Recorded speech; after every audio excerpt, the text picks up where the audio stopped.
my channel. Myself Aishwarya Utale, heartily welcoming you all to my channel. So in today's video, we are going to learn about thread and process. Thread versus process. कौन सा अच्छा है, कौन सा बुरा है, क्या comparison है, ये सब पढ़ेंगे इन डिटेल. बट उसके पहले let me give you the explanation कि मैंने बहुत सारे ऑपरेटिंग सिस्टम पर या ऑपरेटिंग सिस्टम के बेस्ड पर ये प्रोसेस के कंसेप्ट पर बहुत सारे वीडियोस बनाए हैं. Please go watch that video and move to this video so you will get it better understanding. Now let's move towards this topic कि प्रोसेस एंड थ्रेड. प्रोसेस के ऊपर बहुत सारे इन डिटेल बहुत सारे एक्सप्लेनेशन दिया है. लाइक प्रोसेस होता है, बहुत सारे प्रोसेस होते हैं. एक प्रोसेस दूसरे प्रोसेस पर डिपेंड होता है या एक प्रोसेस दूसरे प्रोसेस पर नहीं डिपेंड होता. ये प्रोसेस को एग्जीक्यूट करने के लिए वी यूज वेरियस शेड्यूलर्स, जैसे है short term scheduler, long term scheduler, middle term scheduler. बहुत सारे इन डिटेल प्रोसेस के बारे में पढ़ा है and we will compare it also. But now this is the new concept that is thread. Thread मतलब क्या? थ्रेड कुछ ऐसे काम करता है जो प्रोसेस काम नहीं करता? नहीं, ऐसे कुछ नहीं है. बट एक थ्रेड या one single thread has one process at a particular time. मतलब एक थ्रेड एक ही प्रोसेस कर सकता है. जैसे कि Java, let's take an example of Java. Java में जैसे हम कोडिंग करते हैं, जावा में वी कैन यूज थ्रेड्स.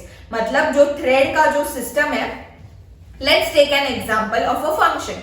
अगर मैंने एक फंक्शन है टू प्रिंट अ टेबल, अगर एक फंक्शन है टू प्रिंट हेलो, तो ये जो फंक्शन एक पर्टिकुलर फंक्शन है, what it will perform a particular process that is I have to print a table for N variable या फॉर आई वेरिएबल. अगर और एक फंक्शन है प्रिंट हेलो, तो मतलब एक function that is P2 process है जो बस हेलो प्रिंट करेगा, उसके अलावा ज्यादा कुछ काम नहीं करेगा. वैसे ही थ्रेड काम करता है.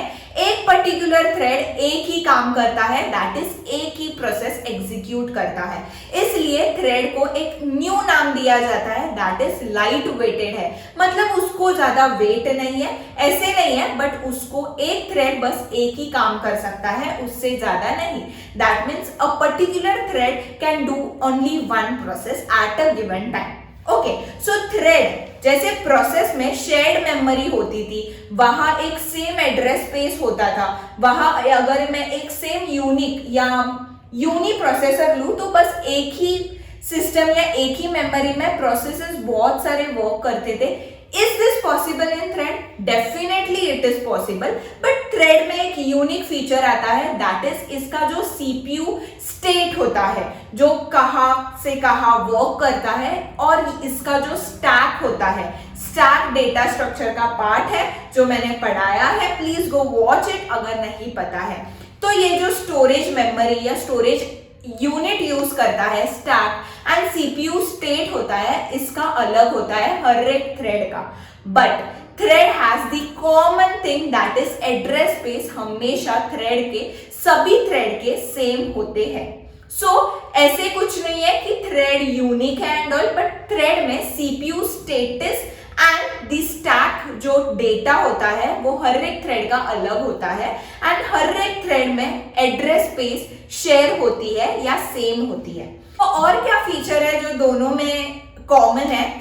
जैसे प्रोसेस में एक ऐसे फीचर है that is process control block. मतलब जैसे मैंने प्रोसेस स्टेट यूनिट आपको सिखाया that is process state diagram, new से रेडी, रेडी से न्यू, ये सब मूवमेंट होते वक्त प्रोसेस बहुत सारे स्टेजेस क्रॉस करता है. उसको एड्रेस चाहिए रहता है, उसका पॉइंटर लाइक पॉइंटिंग काउंटर होता है, एड्रेस क्या होता है, इंस्ट्रक्शन क्या होता है, ये सब हर एक प्रोसेस का डिटेल इंफॉर्मेशन ये प्रोसेस कंट्रोल ब्लॉक में होता है. जैसे let's take an example.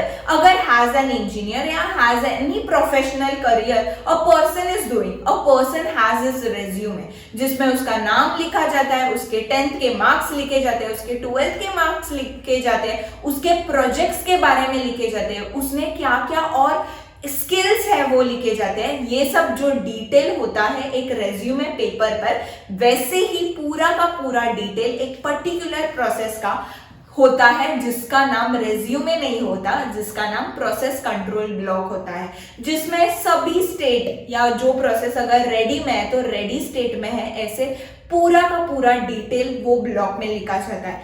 Is this block available for thread? Yes. अगर थ्रेड एक प्रोसेस को परफॉर्म कर रहा है तो थ्रेड के पास भी खुद का डिटेल या खुद की आइडेंटिटी होनी चाहिए. वैसे ही थ्रेड के पास भी थ्रेड कंट्रोल ब्लॉक होता है. ऐसे नहीं कि बस प्रोसेस के पास होता है, थ्रेड के पास भी अपना कंट्रोल ब्लॉक होता है. नाउ थ्रेड को यहां जैसे प्रोसेस में आईपीसी नीडेड था, आईपीसी पर एक मैंने अलग सा वीडियो बनाया है, प्लीज गो वॉच. एंड उसके बहुत सारे टाइप्स है जो गेट में इंपॉर्टेंट है, इसलिए please go watch that video and move to this video. Now ये आईपीसी क्या होता है ma'am? IPC basically inter process communication होता है. ये कोऑपरेटिव प्रोसेस पर यूज किया जाता है, मतलब एक दूसरे पर जो डिपेंड होते हैं प्रोसेस, उस पर ये प्रोसेस या ये सिस्टम यूज किया जाता है. उसके दो टाइप्स है, please go watch it. But ये जो प्रोसेस में आईपीसी यूज किया जाता है, like shared memory, message passing, ये थ्रेड में यूज किया जाता है क्या? नहीं, थ्रेड में ये यूज किया नहीं जाता, क्योंकि थ्रेड एक कॉमन प्रोसेस या एक कॉमन प्रोग्राम वर्क करता है. अगर मल्टी थ्रेड्स है, ओके, सो ये मल्टी थ्रेड्स ना एक कॉमन प्रोसेस काम करते हैं. अगर मैं कहूं कि मेरी एक फैक्ट्री है, okay, now I have a department, okay. अगर एक डिपार्टमेंट है फूड का, जहां मेरी फूड पैकेजिंग होता है, तो हर एक जो भी वो एम्प्लॉय वो डिपार्टमेंट में है, वो एक कॉमन काम करेगा, that is food packaging correct है या फूड पैकेजिंग बनाया ठीक से जाता है ये चेक करना, बराबर. तो वो ही काम करेगा, ऐसे कुछ एक्स्ट्रा काम तो नहीं करेंगे, बराबर. तो वैसे ही थ्रेड में जैसे मल्टी थ्रेड कंसेप्ट होता है, जहां बहुत सारे मल्टी थ्रेड्स या मल्टी प्रोसेस काम करते हैं एक साथ, तो वो साइमल्टेनियसली काम करते हैं, बट उनमें एक कॉमन डेटा होता है, कॉमन प्रोसेस वर्क करते हैं, ओके. इसलिए इसको मेरे को आईपीसी नहीं यूज किया जाता. ये खुद में अच्छे से काम करते हैं, बिकॉज एक कॉमन डेटा शेयर होता है, एक कॉमन प्रोसेस पर वर्क किया जाता है. So enough of the short comparison about the thread and the process, because thread actually I am teaching you starting में कि थ्रेड बेसिकली क्या होता है. I am just giving you a small explanation about it. Now let's move to the comparison of the thread and the process. So let's move to the comparison about the process and the thread. Now the first is the definition of both. That is, what you mean by process is the program in execution is called as process. It is heavy weighted. Okay, what you mean by heavy weighted? What you mean by program? जैसे मैं C programming, C++, जावा, Python या any coding language में जब भी मैं programme लिखती हूँ, there are various steps. अगर रिकर्शन स्टार्ट हुआ इन सी लैंग्वेज, तभी बहुत सारे लाइन इंक्रीज होते हैं. जब भी इटरेशन में यूज नहीं करती and I use the for while loop, तभी बहुत सारे लाइंस होते हैं. तब कभी कभी प्रोग्राम्स में ये जो प्रोग्राम होता है बहुत बड़ा होता है कंपेयर टू सी, जावा. बहुत सारे इनबिल्ट ऐसे फीचर्स होते हैं जो डालना पड़ता है सो दैट हमारा प्रोसेस रन हो, या वॉट एवर दी सिस्टम या what ever the app runs. तो बहुत बड़ा प्रोग्राम होगा. अगर मेरे प्रोसेस को रन करना है तो उसके बेस पर मेरे को बहुत सारे लाइंस लिखने पड़ेंगे या बहुत सारे इंस्ट्रक्शन लिखने पड़ेंगे. That is called program. जब ये प्रोग्राम एग्जीक्यूट होता है तब we get the result of the process. So इसमें बहुत सारे लाइंस, बहुत सारे इंस्ट्रक्शंस लिखे जाते हैं, इसलिए इसको हैवी वेटेड कहते हैं, बिकॉज बहुत सारे इंस्ट्रक्शंस होते हैं. नाउ कंपेयर टू थ्रेड, जैसे मैंने पहले भी एक्सप्लेन किया एट द स्टार्ट कि thread is the light weight, because एक थ्रेड बस एक ही प्रोसेस कंटेन करता है या एक ही प्रोसेस या एक ही काम करेगा.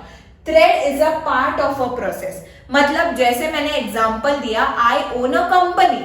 अभी कंपनी में मैं बहुत सारे डिपार्टमेंट्स हैं, okay. One department is the food packaging department. The second department जहां मेरा बिस्किट प्रिपरेशन है.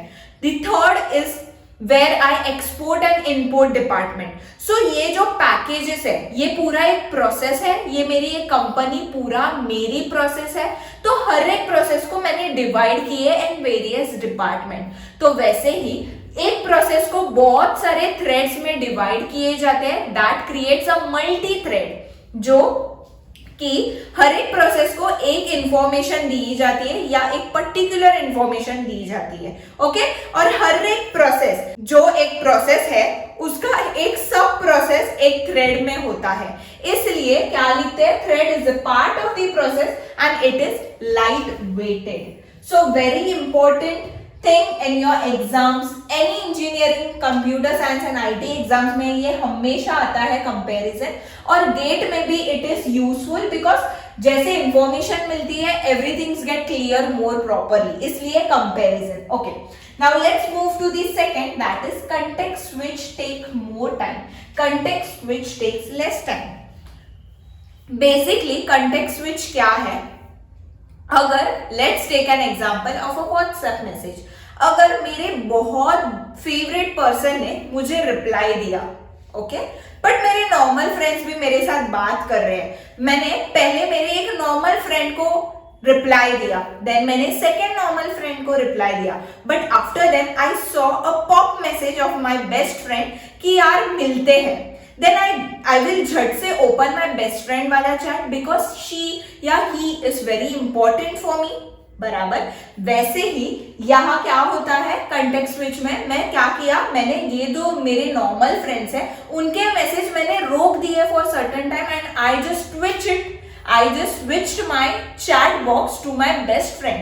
बट ये दोनों के जो चैट्स है वो ऑलरेडी सेव्ड है मेरे मेमोरी में, ऐसे नहीं है कि वो डिलीट हो जाएंगे, बराबर। वो मैसेज वैसे के वैसे रहेंगे, उनके मैसेज आएंगे वो भी वैसे के वैसे रहेंगे, just I have switched my chat box to my best friend, then I started chatting with her, but जो मैसेज मैंने प्रीवियसली किए हैं वो मेरे मेमोरी में स्टोर है। वैसे ही जब कोई प्रोसेस काम कर रहा है या प्रोसेस रन हो रहा है तभी एक एक्सेप्शन होता है, जैसे कि इंटरप्ट कहते हैं। तो जब इंटरप्ट आता है ना तभी ये प्रोसेस छोड़ देता है उसका काम एंड दूसरे प्रोसेस के पास भागता है। जब भी वो काम छोड़ देता है करना एंड दूसरे प्रोसेस के पास भागता है तभी जो प्रोसेस का एंड रिजल्ट है, जहां तक एग्जीक्यूट किया है उसका रिजल्ट सेव होता है मेरे मेमोरी में, and then I switch to the other process, then I continue, then I again switch, then I continue, ऐसे होता है। This process is called context switch. Okay, so ये context switch takes more time. Why? While at the thread section, context switch takes less time. Why, teacher? देखो, context switch में जब भी मैं ये प्रोसेस का एग्जीक्यूट करती हूँ, let's take an example of a particular system. तो ये जो प्रोसेस एग्जीक्यूट होता है तब ये मेरा पूरा ऑपरेटिंग सिस्टम इंटरफेस को कनेक्ट करता है। मतलब ऑपरेटिंग सिस्टम में such a big memory, such a big information, process उधर इंटरफेस करता है, प्रोसेस वैसे एग्जीक्यूट या कंटेक्स्ट स्विच होता है तभी operating systems comes in the picture. But in the case of the thread, kernel comes, a single kernel comes. Kernel is actually thread का part या अ सिस्टम सपोर्ट करता है एक particular system, that is kernel. Kernel एक छोटा सा part होता है मेरे ऑपरेटिंग सिस्टम का, बट मेरा operating system is almost the whole system. You can understand, एक पूरा होल सिस्टम बस एक ही person. Okay, let's take an example of a class. Okay, a class has one poor child जो कि बहुत कम है पढ़ाई में, तो पूरा क्लास का प्रेशर होता है बच्चों पर कि यार उन लोग के मार्क्स मेरे से ज्यादा रहेंगे, मेरा मार्क्स कम है, तो वो पूरा का पूरा लोगों का बर्डन लेता है। But now let's look at the scenario of the topper. Topper हमेशा एक अलग सा इमेज, अलग सी पर्सनालिटी क्रिएट करता है, उसको बस वरीज होती है बस एक पर्टिकुलर मेरे मार्क्स की कि मुझे अच्छा मिला है, आई एम सेटिस्फाइड, सो उस पर बहुत कम बोझ है, बराबर। वैसे ही operating system at the process जब भी कॉन्टेक्स्ट स्विच होता है तभी वो पूरा ऑपरेटिंग सिस्टम इंटरफेस करना पड़ता है या ऑपरेटिंग सिस्टम पूरा यूज करता है, but in this kernel use करता है। कर्नल क्या होता है, कैसे यूज करते हैं, वी विल मूव फॉरवर्ड, वैसे आपको क्लियरली समझ में आएगा। Let's move to the third point. New process creation takes more time, new thread creation takes less time. इसका एक्सप्लेनेशन देने की कोई इंपॉर्टेंस नहीं है, but let's think about it, okay? Logically this statement is true because अगर मुझे कोई process create करना है, let's take an example of C programming, okay? अगर मुझे कैलकुलेट करना है area of circle, rectangle, triangle and square, okay, I have to calculate या I have to write a code on this कि मेरे को ये चारों के चारों एरिया मिलने चाहिए, बट सिस्टम का इनपुट होना चाहिए एंड फंक्शंस यूज करना चाहिए। Like if I am removing area of a rectangle, तो एरिया ऑफ अ रेक्टेंगल का अलग फंक्शन होना चाहिए, एरिया ऑफ ट्रायंगल का अलग फंक्शन होना चाहिए, ऐसे। तो if I have to construct the whole process, तो उसके लिए मुझे कितने लाइंस लिखने पड़ेंगे, कितने लॉजिक्स लगाने पड़ेंगे, कितने सारे सोचना पड़ेगा कि यार इंट लू या फ्लोट लू, बहुत सारे, राइट?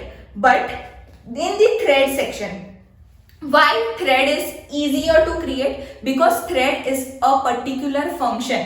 मैंने क्या बोला, थ्रेड बस एक पार्ट है मेरे प्रोसेस का। अगर थ्रेड एक, लेट्स टेक ए थ्रेड जो मेरा एरिया ऑफ रेक्टेंगल है, बी थ्रेड जो मेरा एरिया ऑफ सर्कल है, सी थ्रेड जो मेरा एरिया ऑफ स्क्वायर है। अगर थ्रेड बस एक पर्टिकुलर फंक्शन है but the process is the whole code, तो अगर होल कोड लिखना है तो बहुत टाइम लगेगा, बट एक पर्टिकुलर फंक्शन लिखना है, बस ए प्रिंट एफ करके एरिया ऑफ ट्रायंगल, उसका फॉर्मूला देन प्रिंट करना है, उसके लिए बस कितने सेकेंड्स लगेंगे, राइट? लॉजिकली इसलिए मेरे new process creation takes more time while new thread creation takes less time. Okay, now let's move to the fourth point. Each process executes the same code but has its own memory and file resource. अगर एक process पूरा का पूरा construct हो रहा है तो उसके पास उसके खुद का मेमोरी होगा, बराबर? और एक सिस्टम में बहुत सारे प्रोसेसेस होते हैं, बट एक प्रोसेस खुद की ही मेमोरी स्पेस लेता है, जितना उसको चाहिए वो दूसरों की खींच के तो नहीं लेगा, बराबर? तो उसको खुद का ही मेमोरी स्पेस होता है एंड फाइल रिसोर्स वो खुद का ही यूज करता है। And execute the same code, बार बार वो ही कोड एग्जीक्यूट करेगा, कोड में चेंजेस नहीं होंगे जब तक मैन्युअली कोई यूजर चेंज करता है। But all the thread can share same set of open files and child process. जैसे फंक्शंस होते हैं तो एक प्रोसेस एक ही फंक्शन एग्जीक्यूट करेगा, बट उनकी मेमोरी स्पेस सेम होती है, इसलिए all the thread can share the same set of open files and child process. वो चाइल्ड प्रोसेस होते हैं, बहुत सारे फंक्शंस होते हैं, वो एक साथ ही एग्जीक्यूट करता है, उनमें कोई प्रॉब्लम नहीं होता, but process has their own resource and own memory space. Let's move to the fifth point and the most important point. Blocking of one process cause the blocking of other server process until the first process blocked, the next process are not allowed to execute until block process is unblocked. That means अगर process A है, okay, process A के पास food है, now process B है, process B के पास shelter है, नाम लो, okay. Now shelter के साथ फूड भी इंपॉर्टेंट है। अगर फूड बना ही नहीं है, प्रोसेस A फूड बना रहा ही नहीं है, तो प्रोसेस B रुकना पड़ेगा जब तक प्रोसेस A का फूड खत्म नहीं होता, वो सर्व नहीं करता, वो एग्जीक्यूट होके खत्म नहीं होता, तब तक प्रोसेस B को वेट करना पड़ेगा कि यार कब प्रोसेस A फूड बनाएगा और मुझे देगा, बराबर? Let's take that example. वैसे ही हर एक प्रोसेस को एक दूसरे प्रोसेस पर डिपेंड है। जैसे मैंने बोला, मेरा पूरा ऑपरेटिंग सिस्टम कोऑपरेटिव प्रोसेस पर वर्क करता है, एक प्रोसेस दूसरे प्रोसेस पर वर्क करता है। अगर फूड बनना ही नहीं चाहता, प्रोसेस ए को फूड बनाना ही नहीं है, तो प्रोसेस बी ब्लॉक्ड होगा, बराबर? जब प्रोसेस ए बना के सर्व करेगा तब प्रोसेस बी वर्क करना स्टार्ट करेगा। उसको कहते हैं, अगर blocking of one process cause the blocking of other server until जब तक जो ब्लॉक प्रोसेस वर्क नहीं करता तब तक दूसरा प्रोसेस वर्क नहीं करेगा, तब तक वो भी ब्लॉक रहेगा. But in thread if one thread is block and waiting, second thread can execute. जैसे मैंने बोला एरिया ऑफ रेक्टेंगल में एरर है तो एरिया ऑफ स्क्वायर तो एग्जीक्यूट हो सकता है, एरिया ऑफ सर्कल भी एग्जीक्यूट हो सकता है. बस एरिया ऑफ रेक्टेंगल नहीं हो रहा है तो छोड़ दो, कितना भी वेट करने दो एक थ्रेड, बट दूसरे थ्रेड वर्क कर सकते हैं. And the most important thing जो गेट में भी आए है, okay, now the most important thing that is context switch flush the memory unit, that is TLB register, has address space of the process change. अगर मेरा एक memory unit है, let's take an example, ये मेरा एक system है, यहां मेरा मेमोरी यूनिट मतलब यहां मेरा प्रोसेस सेव है, ओके, और ये प्रोसेस का एड्रेस है 1000. एड्रेस मतलब जहां मेरा प्रोसेस सेव है मेरे मेमोरी में, ओके.